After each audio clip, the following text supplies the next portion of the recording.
السلام علیکم viewers, welcome to brass tacks. I am your host Maryam Chaudhry اور ہمارے ساتھ تشریف رکھتے ہیں ہمارے defence and security analyst Zaid Hamid sahab. This is the 6th episode in the series of economic terrorism. Last programme کے اینڈ میں ہم ڈسکس کر رہے تھے کیسے ویسٹرن سوسائٹیز کا سوشل اور مورل فیبرک تباہ کیا گیا. اسی ڈسکشن کو آج ہم جاری رکھیں گے. زید صاحب پلیز ٹو کنٹینیو. یہ دیکھیے مریم، جس طرح ہم نے پچھلے پروگراموں میں جو تفصیل ڈسکس کی کہ انہوں نے اکنامک ٹیررزم کیا، اکنامک ٹیررزم کی وہ پالیسیز جو یہ دنیا میں ڈپلوائے کر رہے ہیں، جس میں فوڈ سپلائی کنٹرول کرنے سے لے کر پوری دنیا کو غلام بنانے کی اسٹریٹجی، حتیٰ کہ leading up to one global government جو یہ اسرائیل میں بیٹھ کے پوری دنیا پر حکومت چلائیں گے، اس طرف جو ان کی ڈائریکشن جا رہی ہے. مگر اس سارے پروسیس کو اچیو کرنے کے لیے مغرب میں ان کو ایک ایسا معاشرہ بھی تشکیل دینا تھا کہ جو ان کے اس نظام کی مزاحمت نہ کر سکے، یعنی ان کو ریزسٹ نہ کر سکے. ایک بڑا انٹرسٹنگ کانسیپٹ ہے کہ مغرب کے اس معاشرے پر انہوں نے غلبہ کس طرح حاصل کیا، یعنی ان کے سوشل فیبرک کو، ان کے مورل فیبرک کو، ان کی فیملی لائف کو کس طرح تباہ و برباد کیا. یہ سمجھنا اس لیے ضروری ہے کہ مغرب کے ساتھ ہم مثال لیں گے جاپان کی، کیونکہ جاپان ایک ایسا ملک تھا جس نے دوسری جنگ عظیم کے بعد ان کے زائنسٹ اکنامک ماڈل کو 100% اڈاپٹ کر لیا، اور اس کے نتیجے میں آج جاپان کو کیا بھاری قیمت ادا کرنی پڑ رہی ہے، ہم تھوڑا سا اس کو ڈسکس کریں گے. کیونکہ یہی ایکسپیریمنٹس اور ماڈل یہ مسلمان معاشروں میں اور پاکستان میں بھی کرنا چاہ رہے ہیں. ایک دفعہ آپ ان کا گیم پلان سمجھ جائیے، ان کی لینگویج سمجھ جائیے، ان کی زبان سمجھ جائیے جو یہ استعمال کر رہے ہیں، ان کے جو ویپنز ہیں، ان کے جو ہتھ کنڈے ہیں جو یہ استعمال کر رہے ہیں، پھر اس کا رسپانس ڈیولپ کرنا آسان ہوتا ہے. ہمیں بہت ساری، ہم پھر کہیں گے، بہت ساری ای میلز ہمیں آ رہی ہیں ویورز کی طرف سے کہ صاحب ہمیں حل بتائیے ان مسائل کا کیا ہے. دیکھیے، ہم نے ابھی اپنی بات مکمل نہیں کی ہے، حل ہم آخر میں بتائیں گے انشاءاللہ. ایک بات ذہن میں رکھیے گا، ہماری نوجوان نسل کو بھی ہماری تاریخ سے وہ لا علمی ہے، ناواقفیت ہے. وہ یہ نہیں جانتے ہیں کہ پچھلے کئی سو سال میں ہماری تاریخ میں کیا ہوتا چلا آیا. آج مغرب کی تہذیب آنکھوں کو خیرہ کیے ہوئے، ڈیزل کیے ہوئے لوگوں کو، لوگ مغرب کی طرف دیکھ رہے ہیں. مغرب کی جمہوریت بھی ٹھیک ہے، مغرب کو ان کی ویلیوز اڈاپٹ کرتے ہیں. مغرب کو تہذیب یافتہ قوم کہا جاتا ہے، ترقی یافتہ قوم کہا جاتا ہے. جس قدر خون ان کے ہاتھوں سے ٹپک رہا ہے، جتنی غلیظ یہ تہذیب ہے، جتنی ناپاک اس کا کردار ہے، اور جیسا پوری دنیا کی انسانیت میں جس طرح قتل و غارت اور تباہی اور بربادی انہوں نے برپا کی ہے، ابھی ہم نے اس کا صرف ایک چھوٹا سا چہرہ آپ کو دکھایا. ان کی اکنامک ٹیررزم جس کی دوسری ڈائمینشنز ابھی ہم اگلے 2-3 پروگراموں میں انشاءاللہ ڈسکس کریں گے.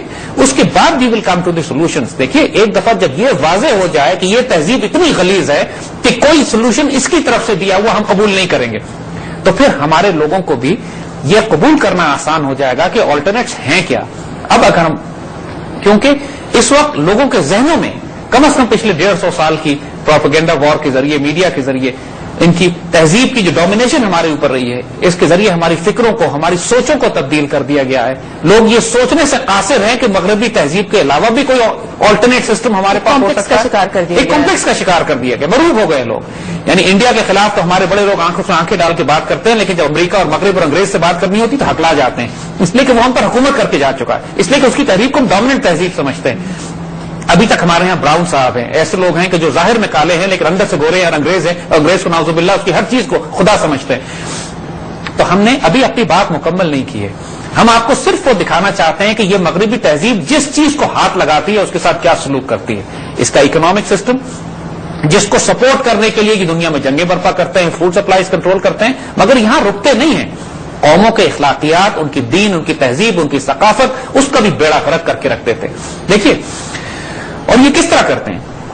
انہوں نے پرٹیکولرلی خاص طور پہ آج مغرب معاشرے کا حال یہ ہے کہ وہ مکمل طور پر، روحانی طور پر، اخلاقی طور پر دیوالیہ ہو چکا ہے. It's a morally bankrupt society, religiously bankrupt society.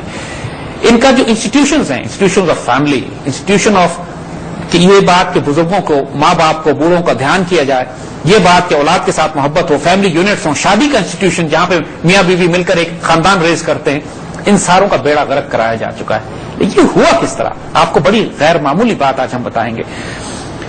Rock فیلر، rock childs کی طرح کی ایک اور یہودی فیملی ہے، بہت بڑی فاؤنڈیشن ہے اس کی، راک فیلر فاؤنڈیشن، پوری دنیا میں یہ پروجیکٹ اسپانسر کرتے ہیں. امریکہ میں انہوں نے یہ دیکھا جب ان کی 50s 60s وغیرہ کی اور اس سے پہلے کی دہائیاں تھیں کہ جب یہ انڈسٹریل ریولوشن امریکہ عروج پہ جا رہا تھا اور ان کی انڈسٹریز کو اور ان کی فیکٹریز کو ورکرز کی ضرورت تھی، امریکہ میں اس زمانے میں بھی بڑے اچھے عیسائی رہا کرتے تھے, بڑا اچھی ویلیو سسٹمز تھیں. جو کانسیپٹ اس وقت ایک ٹپیکل امریکن فیملی کا تھا کہ ماں باپ بچے اور ایک کتا ان کے ساتھ, اور وہ ایک دیر لیونگ ہیپیلی ایور آفٹر, وہ کیفیت امریکن معاشرے میں بھی تھی. 1930 اور 40s میں حال یہ تھا کہ 80% امریکن زمین کے ساتھ رہا کرتے تھے, فارمرز تھے. انہوں نے جب پوری دنیا میں اپنا ایک اکنامک سسٹم ایکسپورٹ کرنا شروع کیا, اپنی پروڈیوس ایکسپورٹ کرنا شروع کی, ان کو فیکٹری میں ورکرز کی ضرورت تھی. راکفیلر فاؤنڈیشن نے ایک پوری کیمپین لانچ کی جس کو وومنز لب کہا جاتا ہے, یعنی وومنز لبریشن, فیمنسٹ موومنٹس. یعنی یہ بات حقوق نسواں کی تحریکیں, اس بات کہ عورتوں کو حقوق ملنے چاہیے, عورتوں کو بڑا ظلم ہو رہا ہے کہ وہ گھروں میں بستی ہیں, گھروں میں رہتی ہیں, اپنی فیملیز کے ساتھ وقت گزارتی ہیں, لہذا عورتوں کو بھی گھروں سے باہر نکالا جائے. میڈیا ان کا تھا. دیکھیے ظاہراً یہ نعرے بڑے اچھے لگتے ہیں کہ صاحب ملک کی ترقی کے لیے ضروری ہے کہ آدھی آبادی جو عورتوں کی ہے وہ بھی ترقی کرے, وہ بھی باہر نکلے گھروں سے اور فیکٹریوں میں کام کرے اور ملازمتیں کرے. ان کا مقصد بڑا ناپاک تھا اس کا, اور یہ خود اکنالج کرتے ہیں. ان کے اپنے یہودی اب یہ بات منہ سے بولتے ہیں اور ہنستے ہیں کہ ہم نے مغرب کے معاشرے کا کیا حشر کیا. وہ یہ کہتے ہیں کہ صاحب مرد کام کیا کرتے تھے, ہم صرف مردوں کی انکم ٹیکس, آمدنی کو ٹیکس کیا کرتے تھے, کیونکہ اور مرد قرض لیا کرتے تھے, مرد بینکوں سے ڈیل کرتے تھے. انہوں نے یہ سوچا کہ صاحب ملک کی باقی آبادی کو ہم کس طرح مقروض کریں, کس طرح گھروں سے باہر نکالیں. جب فیکٹری میں آئیں گے, کام کریں گے, پروڈکشن بڑھے گی, ان کی آمدنی عورتوں کی آئے گی, انڈیپینڈنٹ انکم ہوگی, عورتیں مردوں کے تعلقات سے آزاد ہونا شروع ہو جائیں گی. دوسرا, ان کی آمدنی پہ ٹیکس کرنا شروع کریں گی یہ. اور تیسرا یہ کہ عورتیں بھی پھر وہی کریڈٹ کارڈ استعمال کریں گی اور قرضے لینا شروع کریں گی. نہیں, پہلے جو آدھی آبادی مقروض تھی اب پوری آبادی مقروض ہوگی. اور پھر اگلی بات کہ جب مرد اور عورت, میاں اور بیوی دونوں فیکٹریوں میں کام کریں گے تو بچوں کو کون پالے گا؟ نتیجتاً انہوں نے پبلک سکولز کا ایک نیٹ ورک بچھایا جس کا مقصد یہ تھا کہ کنڈر گارٹن سے لے کے نرسری سے لے کر کہ پرائمری کلاسز سے لے کر بچوں کو اسکولوں میں داخل کرا دیا جائے. نتیجہ مرد اور عورتیں, میاں اور بیوی, ماں باپ یہ فیکٹریوں میں کام کرتے تھے, بچے پبلک اسکول میں پڑھتے تھے, جہاں پہ انہوں نے پورا فکر تبدیل کر کے رکھ دی ان بچوں کی, ان کو اپنے اس معاشرے میں اس طرح انٹیگریٹ کر کے رکھ دیا. جو نسل نکالی انہوں نے امریکنز کی 40, 50, 60, 70 کی دہائیوں میں, وہ ایک ایسی کنفیوز نسل تھی کہ جو ان کے اکنامک سسٹم کو چیلنج نہیں کر سکتی تھی, جس کو صرف وہی معلوم تھا جو انہوں نے پڑھایا اپنی کتابوں میں. اس نسل کا اپنے ماں باپ کے ساتھ تعلق تباہ و برباد ہو گیا. نتیجہ یہ ہوا کہ وہ شادیاں ٹوٹنے لگی, ڈیورسز کا ریٹ بڑھ گیا, اور جو انسٹیٹیوشن آف میرج تھا اس کا حال یہ ہوا کہ جب فیملیز ریز نہیں کر رہے ہیں لوگوں کو فیملیز رسپانسبلٹی لگنے لگی, مصیبت لگنے لگی, عذاب برپا ہونے لگا ان کے لیے. نتیجتاً جو برتھ ریٹ تھا, گروتھ ریٹ تھا, جو پاپولیشن گروتھ ریٹ تھا ان پوری مغرب سوسائٹیز میں تقریباً آلموسٹ 1 یا 1 سے اوپر یا 0 کے قریب پہنچ گیا. یعنی دوسرے لفظوں میں ان سوسائٹیز میں نئی نسل پیدا نہیں ہو رہی تھی, جو بڑے لوگ تھے وہی بوڑھے ہوتے چلے جا رہے تھے. یعنی ہم مثال آپ کو صرف جاپان کی دیتے ہیں. 1945 کے بعد جاپان نے جو اکنامک ماڈل اڈاپٹ کیا, دنیا آج دکھاتی ہے کہ جاپان کی طرف کتنی ترقی ہے جاپان کی, جاپان پوری دنیا کی فیکٹری بنی ہوئی ہے. لوگ تو پاکستان میں مشورہ دیتے ہیں کہ ہمیں نیوکلیر ویپنز ہمیں ڈسپوز کر دینے چاہیے اور پاکستان کو جاپان کی طرح ہو جانا چاہیے. Industrial country. اب ذرا یہ دیکھیے کہ جاپان نے قیمت کیا ادا کی اس کی. جاپانی معاشرہ ٹریڈیشنل ایک بالکل ایسٹرن معاشرہ تھا, جب محبت اور پیار اور خاندان اور تعلقات کی بڑی روایات تھیں. 45 کے بعد جو حشر نشر کیا ہے انہوں نے جاپانی معاشرے کا, اس وقت جاپان میں حال یہ ہے کہ بچوں کی تعداد, جو یوتھ ہیں, جو نوجوان ہیں, ان کی پرسنٹیج 20 سے 25% رہ گئی ہے. 70% کے قریب بوڑھے ہیں, اس لیے کہ بچے پیدا نہیں کیے انہوں نے, فیملیز ریز نہیں کی, فیملیز تباہ برباد ہو گئی. جاپان میں بچے نہیں ہیں. حال یہ ہے اس ملک میں کہ پچھلے 10 سال سے آلموسٹ ہر سال وہ 300 اسکول بند کر دیتے ہیں کیونکہ ان کے پاس اسکولوں میں داخلہ کرنے کے لیے بچے نہیں ہیں. اور جو 20-25% اس وقت نوجوان وہاں کام کر رہے ہیں, وہ 80% بوڑھوں کا بوجھ اٹھائے ہوئے ہیں. یعنی ان کے پاس, اور جاپانی سوسائٹی اتنی فیئرسلی پراؤڈ ہے کہ وہ باہر سے امیگرینٹس کال نہیں کر رہے ہیں, باہر سے امیگریشن جاپان کے اندر نہیں ہو رہی ہے. نتیجتاً جاپان میں فیکٹریوں کی پروڈکشن کم ہو رہی ہے, اسکولوں میں بچے نہیں ہیں داخل کرانے کے لیے, معاشرہ تباہ و برباد ہو چکا ہے, اور یہی حال مغرب کا ہو رہا ہے. جی زید صاحب, جاپانی سوسائٹی پہ ہم کنٹینیو کریں گے, لیکن اس سے پہلے we have to cut to a short break.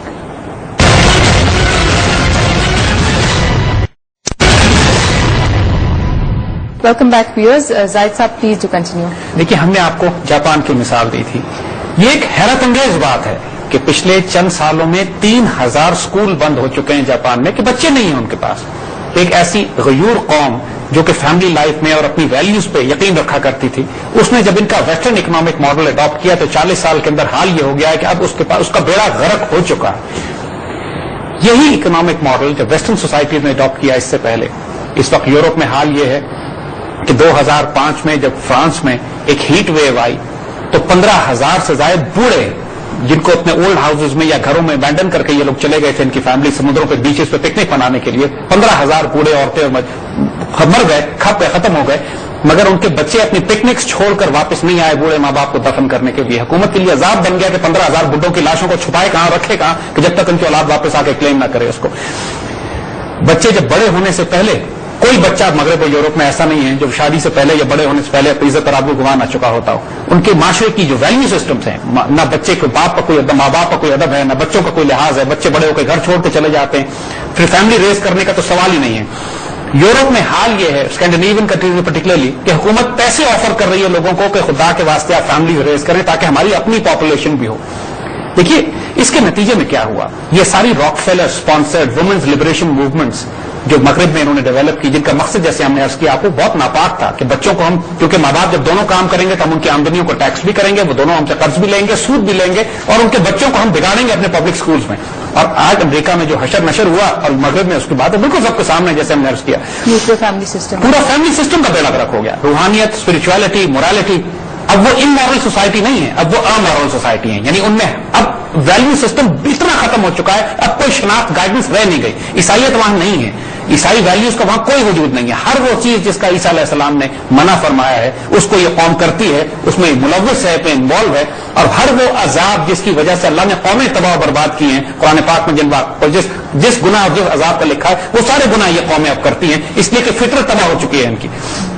اب ظاہر ہے کہ ان کو اپنی فیکٹریاں چلانے کے لیے، اپنے لوگ چلانے کے لیے، جب ان کے پاس لوگ ہی نہیں ہیں اپنے، اور نظر آ رہا ہے کہ اگلے چند سالوں میں ان کے پاس اپنی پاپولیشن ختم ہو جائے گی، انہوں نے پوری دنیا سے امیگرینٹس منگانا شروع کیے.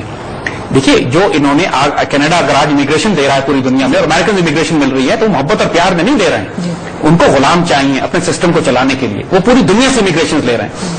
لیکن جیسے ہم نے عرض کیا کہ یہ اپنی چالیں چلتے ہیں اور اللہ اپنی چالیں چلتا ہے. ہر چیز ان کے کنٹرول میں نہیں ہے، یہ پلان کرتے ہیں لیکن چیزیں ان کے ہاتھ سے باہر نکل جاتی ہیں. جو لاکھوں کی تعداد میں امیگرینٹس پوری دنیا سے جانا شروع ہوئے ہیں، اس کے نتیجے میں یہ ہوا ہے کہ پہلا تو یہ ہوا ہے کہ جو مغرب کے معاشرے میں وائٹ ریس تھی، جو اپنے آپ کو سپیریئر ریس سمجھتی تھی، گورا جسے کہتے ہیں، اپنے آپ کو انگریز سمجھتا تھا، وہ شدید خطرہ محسوس کرنے لگا ہے کہ جو باہر سے آنے والے امیگرینٹس ہیں یہ ہارڈ ورکنگ بھی ہیں، محنت بھی کرتے ہیں، جان بھی مارتے ہیں، اور وہ جگہ بنا رہے ہیں اس معاشرے میں مغرب ان ویسٹرنرز کو پیچھے ہٹا کے.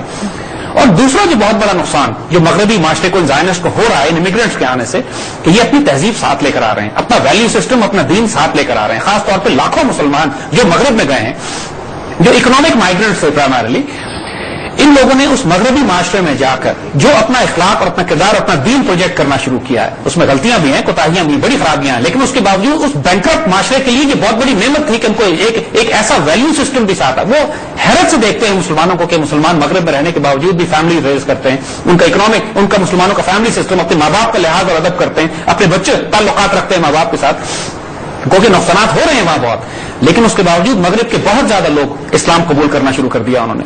اسلامک یعنی اس وقت لندن میں، یورپ میں، انگلینڈ میں خاص طور پہ تو حال یہ ہے کہ یعنی ان کو خطرہ یہ ہے کہ اگلے چند سالوں میں شاید ان کا وزیر اعظم میرپور سے نہ ہو کہیں. یعنی اس قدر پاکستانی اور اس قدر ماشاءاللہ مسلمان مائگریٹ کر کے وہاں جا رہے ہیں. بریڈ فورڈ میں، لندن کے مختلف علاقوں میں کئی کانسٹیٹیوئنسیز ہیں کہ جو صرف ایشینز کی ہیں یا پاکستانیوں کی ہیں. These things are having impact on them now.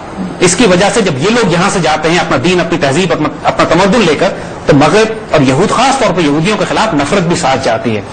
اور یہ ساری چیزیں جو اکنامک کولیپس مغرب کا، اس کے ساتھ جو امیگریشن ہو رہی ہے، جو مائیگرینٹس جا رہے ہیں. سب کیا پہلے اس ایسپیکٹ کو انہوں نے اگنور کیا تھا؟ ان کو یہ ایکسپیکٹیشن نہیں تھی کہ یہ بھی ساتھ میں وہی اصلی میں بات ہم نے کہ یہ لوگ خدا نہیں ہے، نعوذ باللہ. یہ پلاننگ تو کرتے ہیں لیکن چیزیں آؤٹ آف کنٹرول ہو جاتی ہیں.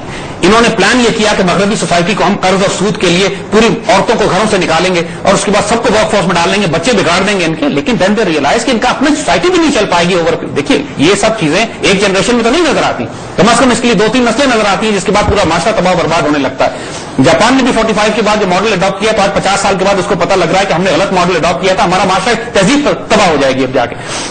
مغرب کا یہی حال ہونے لگا. علامہ اقبال نے اسی لیے کہا تھا کہ یہ تہذیب اپنے خنجر سے آپ خودکشی کرے گی. اب کوئی اس بات پہ بعید نہیں ہے کہ کچھ عرصے کے بعد اتنی بڑی بڑی تہذیب مسلمانوں کی یورپ اور مغرب میں ڈیولپ ہو جائیں، سویلائزیشن ڈیولپ ہو جائیں مسلمانوں کو، کہ اب یورپین اس سے انفلوئنس ہو کے، کوئی بعید نہیں کہ اللہ بہتر جانتا ہے کہ آگے جا کے مغرب کو یورپ کا حال کیا بنے گا. یہودیوں نے اس طرح پلان نہیں کیا تھا، بہت سی چیزیں ان کے ہاتھ سے باہر نکلی ہوئی ہیں. مگر اس کا ایک اور نقصان جو یہودیوں کو ہوا اس سارے سسٹم کو ڈیولپ کرنے کا، کہ یورپ میں یہودیوں کے خلاف مغرب میں بہت زیادہ نفرت ڈیولپ ہونا شروع ہو گئی. اور اس کا علاج وہ یہ نکالتے ہیں جو تاریخی طور پر جیسے ہم نے پہلے کہا کہ نکالتے ہیں کہ عیسائی دنیا کو مغربی دنیا کو مسلمانوں سے تصادم میں ڈال دو. یعنی صلیبی جنگیں پہلی بھی آج بھی جو جنگ ہے 9/11 کے بعد بش نے جو پہلا لفظ کہا تھا وہی کہا تھا کہ یہ کروسیڈ ہے, ایک صلیبی جنگ ہے جو ہم برپا کرنے جا رہے ہیں, اور بعد میں اس نے ریٹریکٹ کرنے کی کوشش کی مگر اس کے دل کی بات منہ پہ آ گئی تھی. یہ جو کچھ ہی مغرب میں اس وقت مسلمان دنیا پہ جو اس وقت تمام مغربی صلیبی فوجوں کے حملے ہیں اس میں اور صلاح الدین ایوبی کے دور کی صلیبی جنگوں میں کوئی فرق نہیں ہے. یہ ہم آپ کو بتا دیں, یہ انادر انویژن ہے صلیبی جنگوں کی جو مسلمان دنیا میں کی جا رہی ہے. اور یہ یہودی گیم اسی لیے ہے, اس سے پہلے کہ اور جتنا ہی مسلمانوں کو یہ مغرب میں گالیاں دیتے ہیں اتنا ہی مغرب میں لوگ مسلمان بھی ہو رہے ہیں. یوان ریڈلی جو برٹش جرنلسٹ تھی افغانستان میں آتی ہے, طالبان کے قید میں رہتی ہے, آئی تھی گالیاں دینے کے لیے, واپس جاتی ہے مسلمان ہو جاتی ہے. اور یہ کیفیت یوان ریڈلی کے ساتھ اکیلے نہیں ہے, بہت بڑی تعداد. اس کے بعد یوان ریڈلی نے مینشن بھی کیا تھا کہ ان کو کافی پرسیکیوشن کا سامنا تھا. وہی معاشرہ جو اپنے آپ کو ٹالرنٹ اور سیکولر اور لبرل اور ہمیں تنگ نظر کہتا ہے, اس کے بعد یوان ریڈلی سے پوچھے کہ اس کا حشر کیا کیا اس معاشرے نے, جتنا تنگ نظر اور متاثر کر دیا گیا تھا میڈیا سے ان کو ایک طرح سے.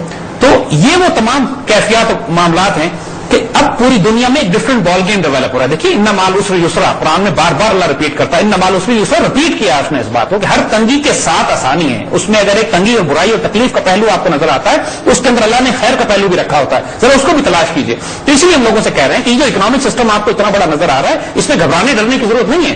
ہمارا ایک سیکوینس ہے, ہم حل بھی دیں گے اس کا, لیکن اس سیکوینس یہی ہے کہ پہلے ہم آپ کو اس کا ناپاک چہرہ دکھائیں اور اسی ماحول میں اللہ تعالیٰ نے جو اپرچونیٹیز ہمارے لیے نکالی ہیں وہ پھر اپرچونیٹیز کو ایکسپلائٹ کرتے ہوئے انشاءاللہ یہ چال ان کے منہ پر الٹی کریں گے انشاءاللہ العزیز. اور اللہ اپنی سب سے بہتر چالیں چلنے والا ہے, وہ خود یہی کہتا ہے. تو دس از دی انوائرمنٹ اس وقت یورپ میں جو ماڈرن انوائرمنٹ کی بن گئی ہے. اب زائنسٹ رسپانس ہم نے آپ کو بتایا, زائنسٹ رسپانس واز ویری کیٹیگورک کہ مغربی صلیبی فوجوں کو لے کے مسلمان دنیا میں داخل ہو. اب یہ مسلمانوں میں تباہی مچا رہے ہیں, ان کے اپنے معاشرے پیچھے تباہ ہو رہے ہیں, ان کی اپنی اکانومی تباہ ہو رہی ہے, ان کا سوشل مورل فیبرک تباہ ہو چکا ہے. اس صورتحال میں جب یہ مسلمان ملکوں میں دخل دیتے ہیں آ کے, اب ہم تھوڑا سا تاریخ میں پیچھے جائیں گے یہ دیکھنے کے لیے کہ جب مسلمانوں اب اعتراض وہ یہ کرتے ہیں کہ جب مسلمانوں کو جب موقع ملا تو مسلمان بھی ان کی تہذیبوں پہ گئے تھے, ہم نے بھی اسپین پہ قبضہ کیا, ہم نے بھی خلافت عثمانیہ میں آگے جا کے کئی ان کے ممالک پہ قبضہ کیا, مسلمان بھی انڈیا پہ آئے, انڈیا پہ حکومت کی. جب ان کی تہذیب مسلمانوں کے دوسرے علاقوں پہ جاتی ہے تو کیا کرتی ہے, اور جب مسلمان دوسری تہذیبوں پہ جاتے ہیں تو مسلمان کیا کرتے ہیں. آئیے دیکھیے اس کی چند اپنے مثالیں دیتے ہیں. سب سے پہلے سب سے بڑی مثال حضور صلی اللہ علیہ وسلم نے فتح مکہ کے موقع پر, یعنی ایک تاریخ انسانیت میں آج تک ایسی مثال نہیں ہے کہ وہ لوگ جنہوں نے 22 سال تک آپ کو پرسیکیوٹ کیا ہو, آپ کو تکلیف دی ہو, آپ کو اذیت دی ہو, آپ کو عذاب دی ہو, کیا تکلیف نہیں دی مکی دور میں اور اس کے بعد انہوں مسلمانوں کے ساتھ. جب حضور صلی اللہ علیہ وسلم اور مسلمانوں نے کفار مکہ پر غلبہ پایا تو اس روز سب کو عام معافی, یعنی جانی دشمن بدترین لوگوں کو بھی معافی دے دی گئی. دیکھیے ہمارا دین اور ہمارے حضور صلی اللہ علیہ وسلم جو ماڈل رول ماڈل ہمارے لیے انسانیت کے لیے سیٹ کرتے ہیں وہ میگنانیمٹی کا ہے, معاف کرنے کا, درگزر کرنے کا ہے. مسلمانوں کے ساتھ یہی پرابلم رہی ہے بعد میں بھی ہمیشہ کہ ہم لوگوں نے بہت نقصان اٹھایا ہے لیکن اپنے ویلیو سسٹمز پر ہم قائم رہے ہیں. ہم نے بدترین دشمنوں کو معاف کیا ہے لیکن بے شک نقصان اٹھایا, لیکن اس کے باوجود ہم نے اپنی ویلیوز کو اپنے حضور صلی اللہ علیہ وسلم کے رول ماڈل کو فالو کیا ہے. ہمارا یہ کردار ہے, ان کا کیا کردار ہے دیکھتے ہیں. دیکھیے اس کے بعد حضرت عمر رضی اللہ تعالیٰ عنہ نے بیت المقدس فتح کیا. تاریخ انسانی گواہ دیتی ہے کہ حضرت عمر رضی اللہ تعالیٰ عنہ نے بیت المقدس کے فتح ہونے کے بعد عام معافی کا اعلان کیا. جی Zaid sahab, we have to take a break but we'll continue on the same. Welcome back viewers. Zaid sahab please do continue. دیکھیے حضرت عمر رضی اللہ تعالیٰ عنہ کی مثال جب آپ نے بیت المقدس فتح کیا, ہم آپ کو مثال دیتے ہیں مسلمانوں کے اسپین میں دور کی. وہ عیسائی علاقہ تھا جہاں مسلمان گئے, مسلمانوں نے قبضہ کیا اس پہ جا کے. ٹھیک 800 سال مسلمانوں نے حکومت کی اس کے اوپر. ایک واقعہ خود عیسائی تاریخ دان بھی بیان نہیں کرتے ہیں کہ جب مسلمانوں نے عیسائیوں کو پرسیکیوٹ کیا ہو, ان کو ظلم کیا ہو, ان کے حقوق تنگ کیے ہوں, یہودیوں کے حقوق تنگ کیے ہوں, کوئی مشکل ان کے لیے کریٹ کی ہو.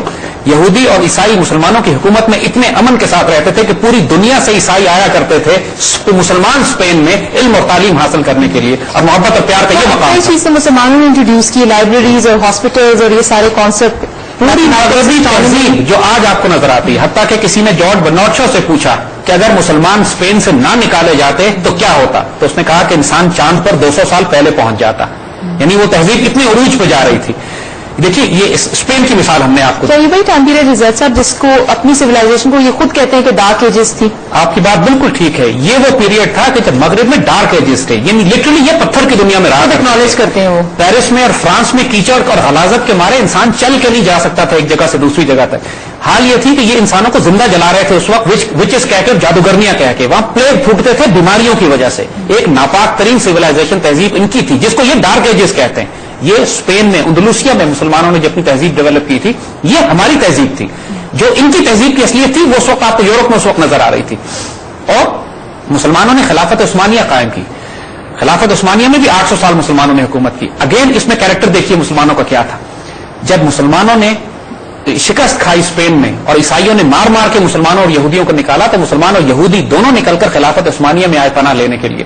یہودی خلافت عثمانیہ میں آئے عیسائیوں سے مار کھا کر پناہ لینے کے لیے, اور خلافت عثمانیہ نے ان کو اپنے پاس جگہ دی اور پروٹیکشن دی کہ تمہیں اسپینش انکوزیشن میں مار مار کے نکالا جا رہا ہے. یہ ان کی تہذیب تھی. یہ ہماری تہذیب تھی جو خلافت عثمانیہ میں ان کو پروٹیکشن اور امن اور عافیت دی گئی.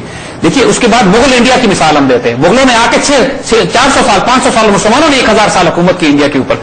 کوئی مقام کوئی جگہ ہمیں بتا دیجئے کہ جب اس وجہ سے تلوار کے زور پہ ہندوؤں کو مسلمان کیا گیا ہو. اور حالانکہ اسلام یہاں پہ سارا محبت اور پیار سے پھیلا ہے. صوفیہ نے پھیلایا ہے, ان لوگوں نے پھیلایا جنہوں نے جا کے اپنے مقامات بنائے پورے انڈیا میں, جا کے پھیل گئے. محبت اور پیار سے ایک محفل میں کئی ہزار ہندوؤں کو مسلمان کیا جاتا تھا. کوئی تلوار کے زور پہ نہیں تھا. یہ سارا صوفیہ کا اور ان تمام لوگوں کا. جو اجمیر میں معین الدین چشتی گئے, لاہور میں داتا صاحب پہنچے, دہلی میں معین الدین اولیاء پہنچے, پورے انڈیا میں جال بچھا دیا ان فقیروں نے اپنا, اور اس طریقے سے اسلام پھیلا. یہ ہماری تہذیب تھی. اوپر مسلمانوں کی پولیٹیکل امپائر تھا.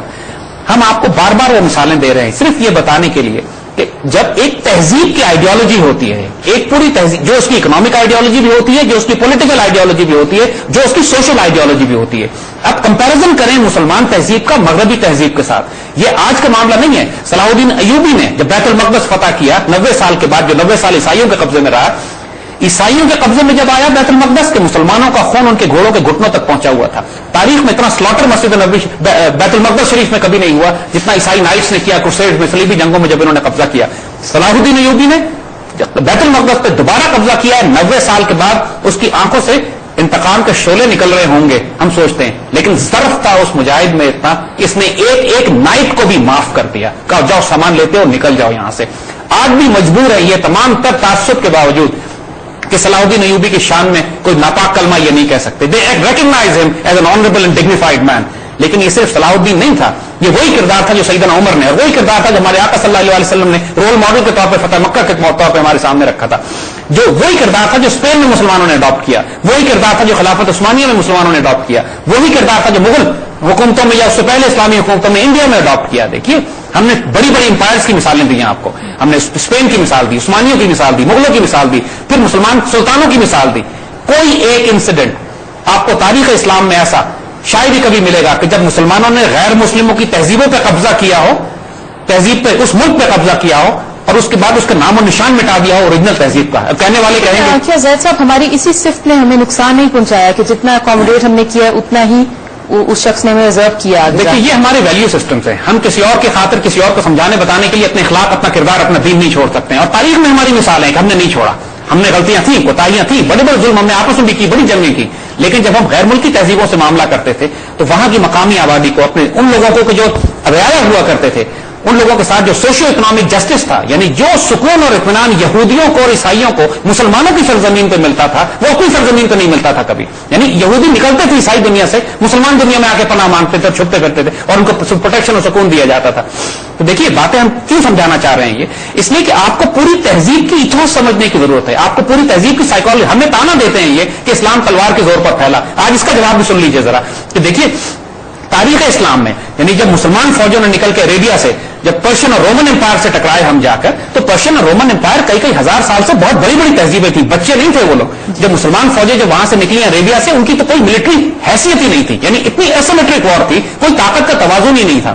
تو اگر اسلام نے تلواریں ٹکرائی بھی ہیں ہماری پرشین اور رومن امپائر کے خلاف, تو طاقت کا توازن تو کوئی تھا ہی نہیں. تو پرشین اور رومن امپائر کس طرح شکست کھا گئے, وہ کیوں کمزور پڑ گئے اتنے ان مسلمانوں کے سامنے جو بالکل فاقہ کش, جو کہ بالکل پھٹی ہوئی تلواریں, پھٹے ہوئے نیام ان کے, پھٹے ہوئے کپڑے ان کے, ان سے کس طرح شکست کھا گئی تھی بڑی بڑی امپائر. وہ کون سی طاقت تھی جو اس میں تھی. اور دوسری بات کہ جب مسلمانوں نے ممالک پہ قبضہ کیا جن کو پرشین اور رومن امپائرز کو پیچھے ہٹا کے ایران تھا، ایجپٹ تھا، شام تھا، مصر تھا، ان تمام علاقوں پہ جب مسلمانوں نے قبضہ کیا تو اس کی مقامی آبادی کے ساتھ کیا قتل و غارت کا بازار گرم کر دیا یا محبت اور پیار کا سلوک کیا؟ نتیجہ یہ ہوا کہ وہ ملک اس وقت مسلمانوں سے متاثر ہو کر جو 1400 سال پہلے مسلمان ہوئے تھے آج تک مسلمان ہیں. آپ آج سب سے بڑا ملک مسلمانوں کا انڈونیشیا ہے. انڈونیشیا میں کون سی فوجیں گئی ہیں مسلمانوں کی فتح کرنے کے لیے؟ انڈونیشیا میں صرف تاجر گئے تھے. محبت یعنی پورے ملیشیا، انڈونیشیا، سنگاپور، سارے علاقے میں جو اسلام پھیلا صرف تاجروں کے ذریعے پھیلا. یورپ اور امریکہ میں آج سب سے زیادہ تیز پھیلنے والا دین اسلام ہے. اسلام کون سی تلوار سے پھیل رہا ہے یورپ اور امریکہ میں؟ یوان ریڈلی جو کنورٹ مسلمان ہوئی ہے اس کو کس تلوار نے مسلمان کیا؟ دیکھیے یہ الزامات صرف اس لیے لگاتے ہیں کہ مسلمانوں کی آئیڈیالوجی، مسلمانوں کی تہذیب، جو ہماری عزت وقار، ہمارا دین، ہماری محبت، ویلیو سسٹم جو ہماری ہے وہ سب سے بڑا خطرہ ہے ان کے لیے.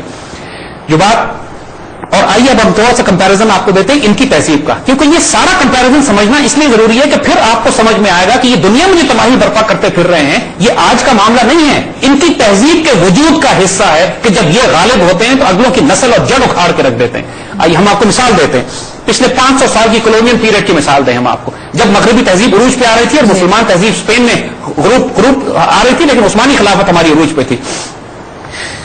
انہوں نے جب سے امریکہ فتح کیا، دیکھیے 3 کانٹیننٹس ہیں، ہم مثال آپ کو دیتے ہیں، نارتھ امریکہ، ساؤتھ امریکہ اور آسٹریلیا، یہ 3 کانٹیننٹس ہیں بڑے بڑے. اس کے بعد افریقہ چوتھا اور انڈین سب کانٹیننٹ جسے ہم کہتے ہیں یہ 5واں. آئیے دیکھیں کہ جب مغربی تہذیب ان علاقوں میں آئی تو مغربی تہذیب نے ان کے ساتھ کیا حشر کیا. نارتھ امریکہ، ساؤتھ امریکہ اور آسٹریلیا چھوٹے ملک نہیں ہیں، کانٹیننٹس ہیں جیسے ہم نے کہا، بر اعظم ہیں. یہاں کی جو مقامی آبادی ہے جو یہاں رہا کرتی تھی وہ ہزاروں میں نہیں تھی، لاکھوں میں نہیں تھی، کروڑوں میں تھی. آج کہاں ہے وہ؟ آج نارتھ امریکن انڈینز کہاں چلے گئے؟ آج ساؤتھ امریکن انڈینز کہاں گئے؟ آج آسٹریلیا کے ورجنز کہاں چلے گئے؟ دیکھیے کروڑوں کی تعداد میں انہوں نے لوگ مارے ان جگہ جا کے. یہ تہذیب بہت بری طرح قبروں پہ، لاشوں پہ اور انسانوں کے خون پہ اس تہذیب نے اپنے آپ کو آباد کیا ہے. جی زید صاحب، جیسے کہ آپ نے کہا ان ایریاز کو کالونسٹ ہمیشہ کہتے تھے کہ ہم نے ڈسکور کیا، حالانکہ وہ پہلے سے آباد علاقے تھے. And it was not a discovery, it was more like an invasion. لیکن for now we have to go on a break, اس کے بعد ہم جاری رکھیں گے اس ٹاپک کو. Welcome back viewers. Zahid sahab please do continue. دیکھیے حضرت عمر رضی اللہ تعالیٰ عنہ کی مثال جب آپ نے بیت المقدس فتح کیا، ہم آپ کو مثال دیتے ہیں مسلمانوں کے اسپین میں دور کی. وہ عیسائی علاقہ تھا جہاں مسلمان گئے، مسلمانوں نے قبضہ کیا اس پہ جا کے. ٹھیک 800 سال مسلمانوں نے حکومت کی اس کے اوپر. ایک واقعہ خود عیسائی تاریخ دان بھی بیان نہیں کرتے ہیں کہ جب مسلمانوں نے عیسائیوں کو پرسیکیوٹ کیا ہو، ان کو ظلم کیا ہو، ان کے حقوق تنگ کیے ہوں، یہودیوں کے حقوق تنگ کیے ہوں، کوئی مشکل ان کے لیے کریٹ کی ہو. یہودی اور عیسائی مسلمانوں کی حکومت میں اتنے امن کے ساتھ رہتے تھے کہ پوری دنیا سے عیسائی آیا کرتے تھے مسلمان اسپین میں علم اور تعلیم حاصل کرنے کے لیے، اور محبت اور پیار کا یہ مقام اس چیز سے مسلمانوں نے انٹروڈیوس کی، لائبریریز اور ہاسپٹلز اور یہ سارے کانسیپٹ.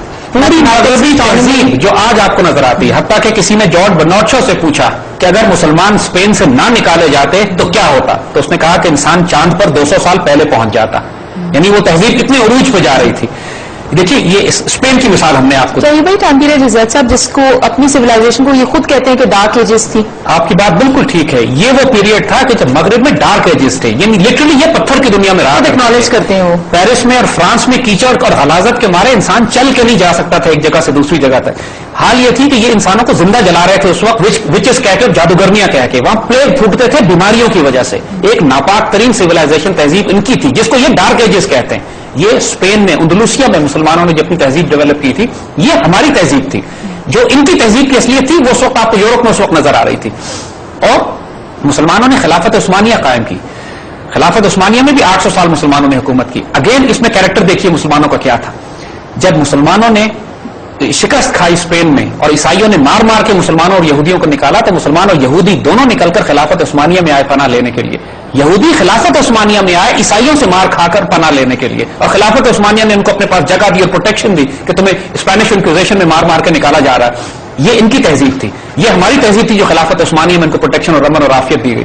دیکھیے اس کے بعد مغل انڈیا کی مثال ہم دیتے ہیں. مغلوں نے آ کے 400 سال 500 سال مسلمانوں نے 1000 سال حکومت کی انڈیا کے اوپر. کوئی مقام کوئی جگہ ہمیں بتا دیجئے کہ جب اس وجہ سے تلوار کے زور پہ ہندوؤں کو مسلمان کیا گیا ہو. اور حالانکہ اسلام یہاں پہ سارا محبت اور پیار سے پھیلا ہے. صوفیہ نے پھیلایا ہے, ان لوگوں نے پھیلایا جنہوں نے جا کے اپنے مقامات بنائے پورے انڈیا میں, جا کے پھیل گئے محبت اور پیار سے. ایک محفل میں کئی ہزار ہندوؤں کو مسلمان کیا جاتا تھا, کوئی تلوار کے زور پہ نہیں تھا. یہ سارا صوفیہ کا اور ان تمام لوگوں کا. جو اجمیر میں معین الدین چشتی گئے, لاہور میں داتا صاحب پہنچے, دہلی میں معین الدین اولیاء پہنچے, پورے انڈیا میں جال بچھا دیا ان فقیروں نے اپنا, اور اس طریقے سے اسلام پھیلا. یہ ہماری تہذیب تھی. اوپر مسلمانوں کی پولیٹیکل امپائر تھا.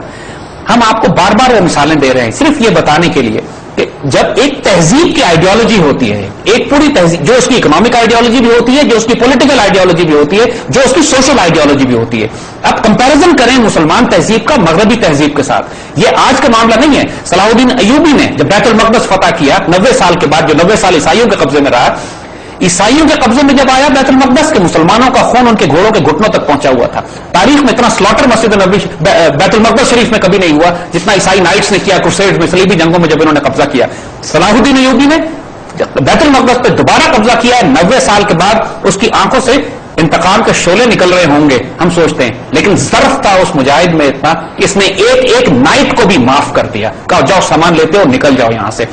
آج بھی مجبور ہے یہ تمام تر تعصب کے باوجود کہ صلاح الدین ایوبی کی شان میں کوئی ناپاک کلمہ یہ نہیں کہہ سکتے. They recognise him as an honourable and dignified مین.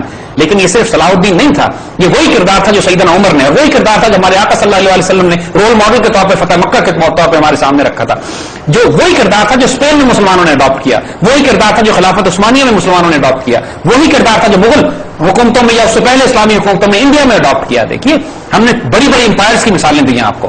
ہم نے اسپین کی مثال دی, عثمانیوں کی مثال دی, مغلوں کی مثال دی, پھر مسلمان سلطانوں کی مثال دی.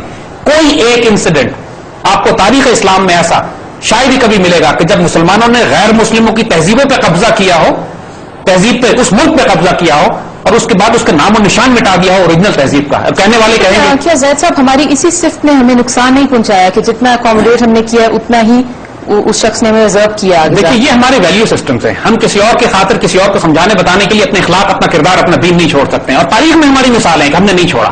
ہم نے غلطیاں تھیں, کوتاہیاں تھیں, بڑے بڑے ظلم ہم نے آپس میں بھی کی, بڑی جنگیں کی. لیکن جب ہم غیر ملکی تہذیبوں سے معاملہ کرتے تھے تو وہاں کی مقامی آبادی کو, اپنے ان لوگوں کو جو رعایا ہوا کرتے تھے, ان لوگوں کے ساتھ جو سوشیو اکنامک جسٹس تھا, یعنی جو سکون اور اطمینان یہودیوں کو اور عیسائیوں کو مسلمانوں کی سرزمین پہ ملتا تھا وہ اپنی سرزمین پہ نہیں ملتا تھا کبھی. یعنی یہودی نکلتے تھے عیسائی دنیا سے, مسلمان دنیا میں آ کے پناہ مانگتے تھے, چھپتے پھرتے تھے, اور ان کو پروٹیکشن اور سکون دیا جاتا تھا.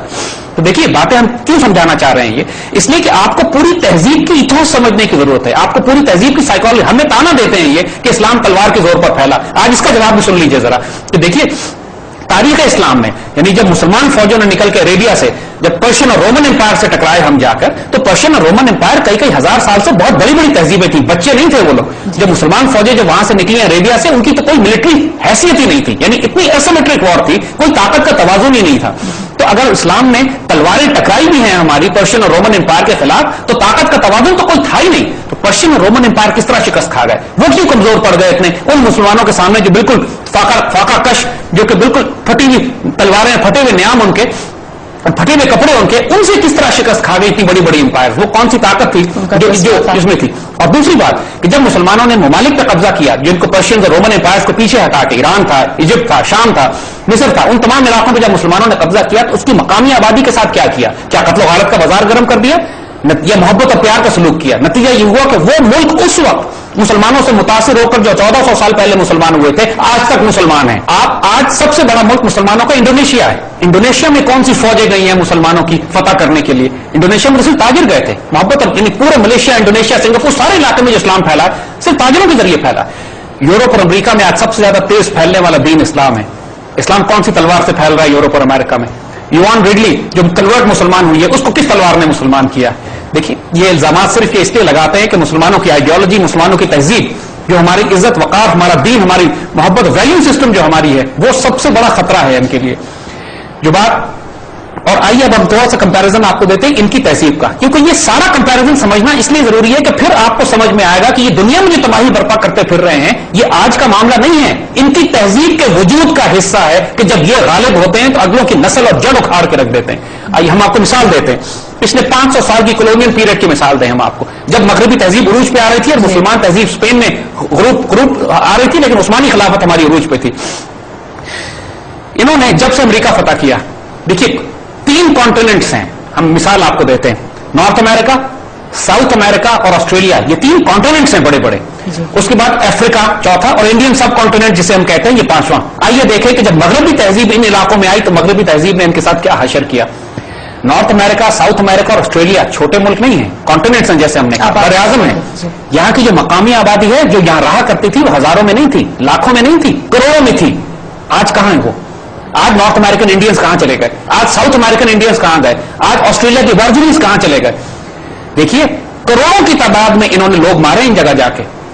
یہ تہذیب بہت بری طرح قبروں پہ, لاشوں پہ اور انسانوں کے خون پہ اس تہذیب نے اپنے آپ کو آباد کیا ہے. جی زید صاحب, جیسے کہ آپ نے کہا ان ایریاز کو کالونسٹ ہمیشہ کہتے تھے کہ ہم نے ڈسکور کیا, حالانکہ وہ پہلے سے آباد علاقے تھے. And it was not a discovery, it was more like an invasion. لیکن for now we have to go on a break, اس کے بعد ہم جاری رکھیں گے اس ٹاپک کو. Welcome back viewers. Zaid sahab, ہم نے اسٹیبلش کیا کہ ایسٹ انڈیا کمپنی کا مقصد تجارت نہیں تھی, ایکسپلائٹیشن تھی. آپ ہمیں بنگال کی کانکویسٹ کے بارے میں بتا رہے تھے.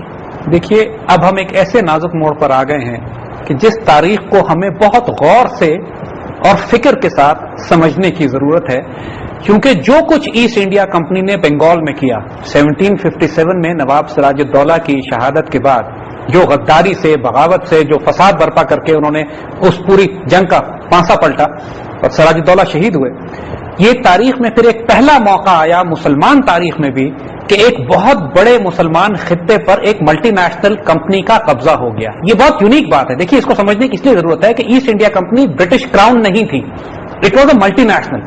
اس کو بادشاہ وقت میں انگلینڈ کی اجازت دی ہوئی تھی آپریٹ کرنے کی, but still it was not a government. وہ ایک ملٹی نیشنل کرائم سنڈیکیٹ تھا, it was a cartel, it was a mafia. اس کا ڈان تھے, یعنی اس کے جو گروپ تھے وہ سارے گینگسٹرز تھے کہ جنہوں نے قبضہ کیا اس علاقے پر جو ایک وقت میں مسلمانوں کی بہت بڑی حکومت ہوا کرتی تھی بنگال میں. اس کے بعد انہوں نے کیا کیا, کیونکہ دیکھیے جو کچھ آج کی ماڈرن ملٹی نیشنل کرائم سنڈیکیٹس کر رہے ہیں, جو ہم نے پچھلے پروگراموں میں ڈسکس کیا ہے کہ جس طرح یہ گلوبل فوڈ سپلائی کنٹرول کرتے ہیں, کس طرح گلوبل میڈیسن سپلائی کنٹرول کرتے ہیں, جس طرح یہ گلوبل اکانومی کنٹرول کر رہے ہیں, یہ سب کچھ کلیکٹیولی ایسٹ انڈیا کمپنی نے بنگال میں کیا تھا اپنی حکومت قائم کرنے کے بعد. لہذا اس کو سمجھنا, میں نے عرض کیا نا کہ جو کچھ آج ہو رہا ہے اس کا تاریخی پس منظر ہے, یہ کرتے چلے, خون بہت عرصے کا ان کے ہاتھوں کو لگا ہوا ہے. انہوں نے جو ہی ایسٹ انڈیا کمپنی نے بنگال پہ قبضہ کیا, دیکھیے انہوں نے سٹیپس کیا لیے.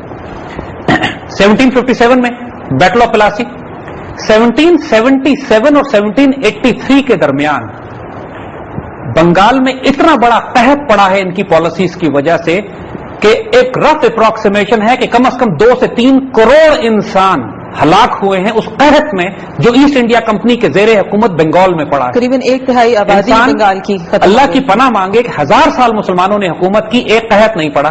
ایسٹ انڈیا کمپنی کو آئے ہوئے 20 سال ہوئے ہیں, 3 کروڑ انسان باپ بیٹے کی لاشیں کھاتے ہوئے مارے گئے وہاں پہ. یعنی حال یہ تھا وہاں پہ, ان کرونیکلز میں, ان کے ریکارڈ میں لکھتے ہیں کہ لوگ لاشیں کھا کے زندہ رہ رہے تھے ایک دوسرے کی, اور کھانے کو غلہ نہیں تھا. وہ greenery, Bengal was a greenery جہاں پہ غلہ نکلتا تھا پورے انڈیا کے لیے. اور حال وہاں یہ تھا کہ ود ان فیو ایئرز کائنات تاریخ کا سب سے بڑا قحط وہاں پڑتا ہے. کیا what did asset India company do کہ چند سالوں کے اندر وہاں اتنا بڑا قحط پڑ گیا. دیکھیے جاتے ہی انہوں نے کیا کیا, میں نے عرض کیا نا کہ crime syndicate multi national mafia تھا. پہلا کام انہوں نے کیا, جاتے ہی وہاں پر بنگال کے فارمرز پہ 50% ٹیکس لگا دیا. یعنی جو غلہ آپ اگائیں گے 50% تو کمپنی لے جائے گی اس کے بعد, اور باقی 50% منع کر دیا کسانوں کو کہ آپ اپنے پاس جمع نہیں کر سکتے, آپ مارکیٹ میں لے کر آئیں گے, اور مارکیٹ میں بھی کمپنی خریدے گی. یعنی کمپنی سستے داموں اس کو خریدے گی, کوئی اور نہیں خرید سکتا. پھر کمپنی ہی کے ایجنٹس مہنگے داموں اس غلے کو مارکیٹ میں لے کر آئیں گے. دوسرا انہوں نے یہ کیا کہ پابندی لگا دی لوگوں کے اوپر کہ آپ نے چاول اور غلہ کاشت نہیں کرنا, آپ نے انڈیگو یعنی ایک رنگ ہوتا ہے جو کپڑے رنگنے کے اور سیاہی بنانے کے کام آتا ہے, اور اوپیم, بھنگ, افیم کاشت کرنی ہے آپ نے. تیسرا انہوں نے وہاں پر جو مقامی صنعت کار تھے, جو مسلمانوں کی مقامی تجارت تھی, ایک ڈھاکہ کا ململ مشہور تھا, یعنی وہاں کے ایسے کپڑے مشہور تھے کہتے ہیں کہ پورا ململ کا تھان جو ہے انگوٹھی میں سے نکل کے چلا جاتا تھا, اتنی باریک اور لطیف ململ ہوا کرتی تھی. صرف اس لیے کہ انگلینڈ کا کپڑا وہاں بیچا جا سکے اور مقامی کپڑے کی انڈسٹری کا بیڑا غرق کرنا ہے, تو ان سارے کاریگروں کو انگوٹھے کٹوا دیے انہوں نے, یعنی پوری لوکل انڈسٹری کا بیڑا غرق کر دیا. لہذا لوگوں کے پاس جب یہ حکم دے دیا گیا کہ آپ غلہ نہیں اگا سکتے, آپ کو انڈیگو, آپ کو کیش کراپس اگانی ہے, وہ کیش کراپس جن کی ایسٹ انڈیا کمپنی کو ضرورت تھی. آگے ہم ڈسکس کریں گے کہ اوپیم کے ساتھ کیا کر رہے تھے.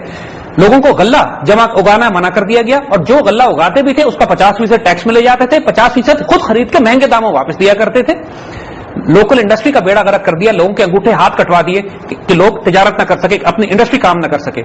نتیجہ یہ ہوا اس کے نتیجے میں کہ سراج الدولہ کی شہادت کے 20 سال کے اندر اندر ایک خوفناک قحط پڑتا ہے بنگال میں. اور جیسے عرض کیا کہ 3 کروڑ کے قریب، ان کے اپنے فگر 1 کروڑ کے ہیں، لیکن یہ فگر ان کے دیے ہوئے ہیں، اور خود ان کے ہسٹورین بھی مانتے ہیں کہ یہ کنزرویٹو فگر ہے، اصل فگر اس سے کئی گنا زیادہ تھا. یعنی تقریباً بنگال کی 70 سے 80% آبادی صاف ہو چکی تھی، کئی کروڑ کی آبادی میں سے. یہ صرف بنگال میں کیا انہوں نے. 1757 سے لے کر 1857 تک، دیکھیے 1857 کی جنگ آزادی جب ہوتی ہے تو اس کے جہاں اور بہت سارے سیاسی وجوہات تھی، اس کی بہت بڑی وجہ یہ تھی کہ 100 سال کے اندر بٹوین 1757 اور 1857 پورے انڈیا میں جہاں جہاں کمپنی کی حکومت تھی وہاں اتنا قحط پڑتا تھا، اتنا ظلم و ستم تھا، اتنے لوگوں پہ ظلم کیے جاتے تھے، اتنا تباہ برباد کر دیا گیا مقامی تہذیب کو اور مقامی آبادی کو کہ 1757 کی بغاوت میں اس کا بہت بڑا دخل تھا. اور اس کے بعد 1757 کے بعد برٹش حکومت نے یہ ریئلائز کیا کہ صاحب اگر کمپنی کی حکومت چلتی رہی تو انڈیا ہمارے بالکل ہی ہاتھ سے نکل جائے گا. تو انہوں نے براہ راست کمپنی کو ایبزارب کر کے، یعنی ملٹی نیشنل کو ایبزارب کر کے، وہاں پہ کراؤن نے براہ راست حکومت نے اپنی حکومت قائم کر لی، برٹش کراؤن نے. لیکن جو بات ہم ایمفسائز کرنا چاہ رہے ہیں، پلیز اس بات کو سمجھنے کی کوشش کیجیے گا. ایسٹ انڈیا کمپنی نے کیا کیا انڈیا میں جا کے 1617 سے لے کر 1757 تک تقریباً 125 سال ان کو لگے ہیں کہ جب بنگال میں انہوں نے اپنی فیکٹری کو فورٹ میں کنورٹ کر کے اپنی آرمی ڈیولپ کر کے غدار خرید کر نواب سراج الدولہ کو شکست دی. اور اس کے بعد پھر ان کو روکنے والا کوئی نہیں تھا، چونکہ مغل حکومت ویسے ہی مرکز سے کمزور ہو چکی تھی. جو بڑی بڑی غلطیاں اب نوٹ کرنے کی ہیں، کیونکہ آج وہی غلطیاں آج ہماری انہی غلطیوں کو آج کی ملٹی نیشنل ایکسپلائٹ کر رہی ہیں ہمارے معاشروں میں. جب آپ ایک فورن کرائم سنڈیکیٹ کو، فورن ملٹی نیشنل کو اپنی مونوپلی بنانے کی اجازت دے دیتے ہیں کسی ملک میں، کسی چیزوں کو کنٹرول کرنے کی، جب آپ ان کو یہ اجازت دیتے ہیں کہ ٹی وی پر اپنے اشتہار چلا کر وہ معاشرے کی سوشل فیبرک تبدیل کر دیں، جب آپ ان کو یہ اجازت دیتے ہیں کہ آپ کے ملکوں میں فری ایکسس ہو ان کو، جب آپ ان کو انویسٹمنٹ کے نام پر کھلی اجازت دیتے ہیں اپنے ملک میں تجارت کرنے کی کہ مقامی آبادی، مقامی تجارت، مقامی انڈسٹری کا وہ بیڑا غرق کر کے رکھ دیں اور ان پر کوئی چیک نہ لگایا جائے، جس طرح آج کی ملٹی نیشنل کارپوریشنز کرتی ہیں جن ممالک میں جا کے، پھر وہ آج کی ملٹی نیشنل پھر جا کے مقامی انڈسٹری کو خریدنا شروع کر دیتی ہیں پرائیویٹائزیشن کے نام پہ. ایگزیکٹلی یہی ایسٹ انڈیا کمپنی نے کرنا شروع کیا تھا انڈیا میں، ان کنسیشنز کو ایکسپلائٹ کرتے ہوئے جو بادشاہ وقت نے ان کو دے دی تھی. انہوں نے غدار بھی خریدے بادشاہ کے دربار میں، انہوں نے اپنی فوجیں بھی بنائی، انہوں نے اپنا معاشرے کا سوشل اور کلچرل فیبرک تبدیل کرنا شروع کر دیا، لوگوں کی ویلیو سسٹم تبدیل کر دی. اور جو بڑی بڑی لوگوں کو خریدا انہوں نے ایسٹ انڈیا کمپنی کے، دیکھیے اپنے مقامی انگریز فوجی تو تھوڑے ہوا کرتے تھے، باقی تو وہ مقامی فوجی استعمال کرتے تھے، جو استعمال کرتے تھے کرائے پہ، تنخواہوں پہ خرید کے. کیونکہ جب پیسہ supply, money supply, food supply یہ کنٹرول کرتے ہیں تو قوموں کو، قبیلوں کو، لوگوں کو استعمال کرنا بڑا آسان ہو جاتا ہے ان کے لیے. تو ایسٹ انڈیا کمپنی کا یہ پیٹرن جو انہوں نے بنگال میں برپا کیا، جس کے نتیجے میں کروڑوں انسان ہلاک ہوئے، یہ صرف بنگال کی بات کر رہے ہیں ہم. پورے انڈیا میں جو 100 سال میں انہوں نے حشر کیا، یہ تاریخ بھی انہی کی لکھی ہوئی ہے جس کا کوئی ذکر نہیں کرتا. بدترین پیریڈ انڈیا کی تاریخ کا وہ تھا کہ جب ایسٹ انڈیا کمپنی 1757 سے 1857 تک انڈیا پر حکومت کر رہی تھی. اس کے بعد انگریزوں نے آ کے تھوڑا سا آرگنائز کرنے کا شروع کیا، در ترتیب تھی، لیکن اس کے باوجود بھی حال یہ تھا کہ بنگال میں 1920 فرسٹ ورلڈ وار کے بعد اس پورے پیریڈ میں بھی قحط پڑا کرتے تھے بنگال میں اور انڈیا میں، کیونکہ جنگوں کی وجہ سے برٹش حکومت غلہ سنبھال کے رکھا کرتی تھی. اگین فوڈ سپلائی کنٹرول کیا کرتے تھے یہ، اور مقامی آبادی علاقوں میں مرے ان کو کوئی پرواہ نہیں. یہ ایسے ہیں کہ جن کی موت ان کے نزدیک حیثیت ہی کوئی نہیں رکھتی. جن چیزوں کی طرف ہم ایمفسائز کر رہے ہیں، دیکھیے یہ جو مغربی تہذیب کی مینٹالٹی ہے، جو ذہنیت ہے ان کی، جو تاریخی ان کا ایک ریکارڈ ہے، ہسٹوریکل پروفائل ہے ان کا، وہ فرعون کا ہے، وہ دجال کا ہے، وہ قارون کا ہے، وہ قتل و غارت کا ہے. یہ انسان نہیں ہے کہ جو ان کی تہذیب ہمیں آ کے انسانیت اب سکھا رہی ہے. اگر پاکستان میں کسی حکمران کو غیرت ہو نا، کوئی قوم ہماری یکجا ہو جائے، تو ہمیں کمپنسیشن طلب کرنی چاہیے برٹش انڈیا سے، برٹش گورنمنٹ سے، کہ تم نے جو قتل و غارت کیا ہے مسلمانوں کا، جو ہماری تہذیب کا بیڑا غرق کیا ہے، ہمارے تعلیمی نظام کا بیڑا غرق کیا ہے. دیکھیے جس طرح راس چائلڈ نے کہا تھا کہ ہم نے نیا ایجوکیشن سسٹم دیا ہے ان کے فیملی سسٹم کو ڈسٹروائے کر کے، تاکہ ہم ایک نئی نسل پیدا کریں جو ہمارے سسٹم کو چیلنج نہ کر سکے. اسی طرح لارڈ میکولے نے 1830 میں آ کے، ایسٹ انڈیا کمپنی کا ملازم تھا وہ، اس نے آ کے ایک ایجوکیشن سسٹم دیا تھا. وہ آج بھی لارڈ میکولے کا ایجوکیشن سسٹم چل رہا ہے ہمارے انڈیا پاکستان میں. جس کا میکولے نے خود کہا تھا کہ میں نے اس ملک میں اتنی غیرت، اتنا عزت، اتنا وقار دیکھا ہے مقامی آبادی میں کہ ایجوکیشن سسٹم ان کو اتنا غیرت مند بناتا ہے کہ ہمارے لیے لازم ہے کہ ہم ان کے اس ایجوکیشن سسٹم کو تبدیل کریں، اپنا ایجوکیشن سسٹم دیں، تاکہ جو غلام ہم بنائیں گے اس ملک میں وہ ہر چیز مغرب سے لیں، مغرب کی تہذیب، مغرب کی عادات و اطوار، مغرب کے کھانے کا طریقہ، مغرب کا لباس، مغرب کی گفتگو، مغرب کی زبان، کیونکہ مغرب کو جب تک یہ خدا نہیں سمجھیں گے، اور یہ صرف اس صورت میں ہو سکتا ہے جب ہم ان کا تعلیمی نظام بدل کے رکھ دیں۔ دیکھیے اکنامک ایکسپلائٹیشن ان کی صرف سنگل ہینڈڈ نہیں ہوتی، اس میں ملٹری انویژن بھی شامل ہوتی ہے، اس میں کلچرل انویژن بھی ہوتی ہے، تہذیبیں بھی اپنی مسلط کرتے ہیں، وہ ہمارے تعلیمی نظام اور ہماری زبان بھی تبدیل کر کے رکھ دیتے ہیں، اور یہ سارا کام ملٹی نیشنل کارپوریشنز کے ذریعے کیا جاتا ہے، آج کل کی دنیا میں این جی اوز کے ذریعے کیا جاتا ہے، ان کے رولز ہیں، یہ اسپیسیفکلی ڈیفائنڈ ہیں۔ تو ہم نے وہی جو بات ہم آپ کو ایمفسائز کر رہے ہیں کہ دیکھیے جو کچھ یہ آج کر رہے ہیں، اب ہم آئیں گے انشاءاللہ اگلے 2-4 پروگراموں میں ہم سولوشنز کی طرف بھی آ جائیں گے، لیکن اس تاریخ کو سمجھنا اس لیے ضروری ہے۔ انڈیا میں بھی یہی تھا کہ مختلف یعنی فرینچ بھی انڈیا میں موجود تھے، گوا میں جو ان کو پورٹس تھی، پورچوگیز کی بھی پورٹس موجود تھی، آج بھی کراچی میں اگر آپ دیکھیں تو مختلف نیشنلٹیز کے لوگ ابھی بھی ڈسینڈنٹس باقی ہیں، انگریزوں کے بھی، پورچوگیز کے بھی، جو کراچی میں آج بھی رہتے ہیں، مگر اس سپر پاور کانفلکٹ سیناریو میں انڈیا کا انہوں نے بیڑا غرق کرا کے رکھ دیا۔ That's stunning historical facts that you've given us and we will continue to discuss them but next week اس لیے کہ آج کے پروگرام کا ٹائم ختم ہو چکا ہے۔ ویورز آپ کی فیڈ بیک کے لیے ہمارا